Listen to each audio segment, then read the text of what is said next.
భైరవ హాసినిని తీసుకొని అక్కడ నుండి వెళ్తాడు.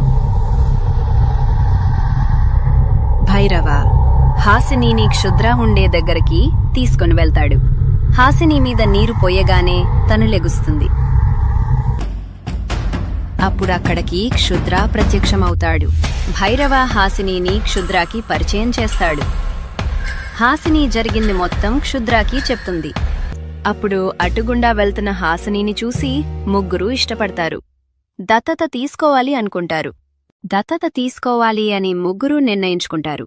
అప్పుడే అక్కడికి ఆ ఆశ్రమాన్ని చూసుకునే ఆవిడ వస్తుంది.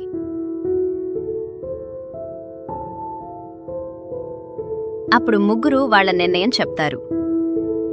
అప్పుడు ఆవిడ హాసినితో మాట్లాడటానికి వెళ్తుంది. హాసినికి విషయం చెప్తుంది. రోహిణి మాత్రం కోపంతో ఊగిపోతుంది.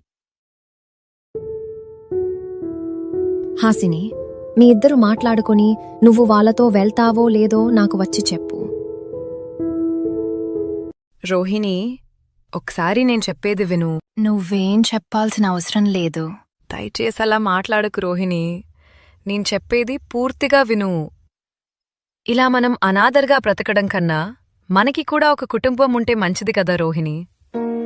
మన కష్టసుఖాలలో అన్నిటిలో తోడుగా ఉండేది కుటుంబమని మనం ఎన్నిసార్లు విని ఉంటాం. విన్న ప్రతిసారి మనకి కూడా ఒక కుటుంబం ఉంటే బావుండేది అనుకునేవాళ్లం కదా. మరి అలాంటి అదృష్టం ఇప్పుడొస్తే ఎందుకు వదులుకోవాలి చెప్పు? నేనిప్పుడు వెళ్తాను. వాళ్ళని ఒప్పించి నిన్ను కూడా నాతో పాటు తీసుకుని వెళ్తాను. మనమిద్దరం ఎప్పటిలాగానే కలిసి ఉండొచ్చు. నా మాట విను రోహిణి, ప్లీజ్. హాసిని మాటలకి రోహిణి కూడా ఒప్పుకుంటుంది. నారాయణ వాళ్లు హాసినిని తీసుకుని అక్కడి నుండి వెళ్తారు.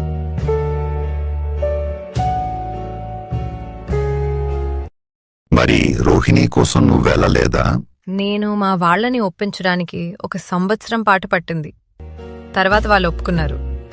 అప్పుడు నేను సంతోషంగా రోహిణి కోసం వెళ్ళాను. కానీ అక్కడ రోహిణి లేదు అని, ఎప్పుడో ఇక్కడి నుంచి వెళ్ళిపోయింది అని అక్కడ మేడం చెప్పారు.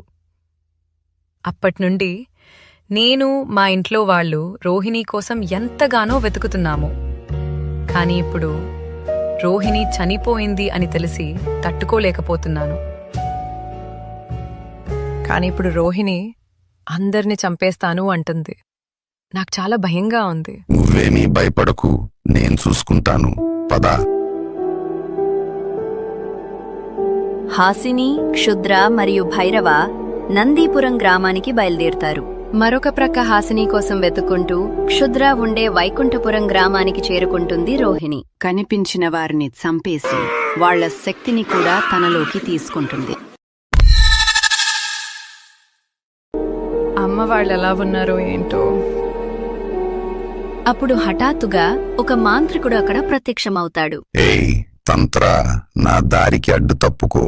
నాకు చాలా ముఖ్యమైన పని ఉంది. మరి నువ్వు ప్రతిసారి నా పనులకు అడ్డు వస్తావు కదా, ఈసారి నీ పనికి నేను అడ్డు వస్తాను.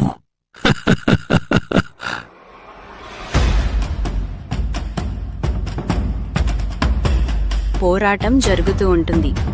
ఇంతలో హాసినికి ఏవో నవ్వులు వినిపిస్తాయి. అటువైపుగా వెళ్తుంది.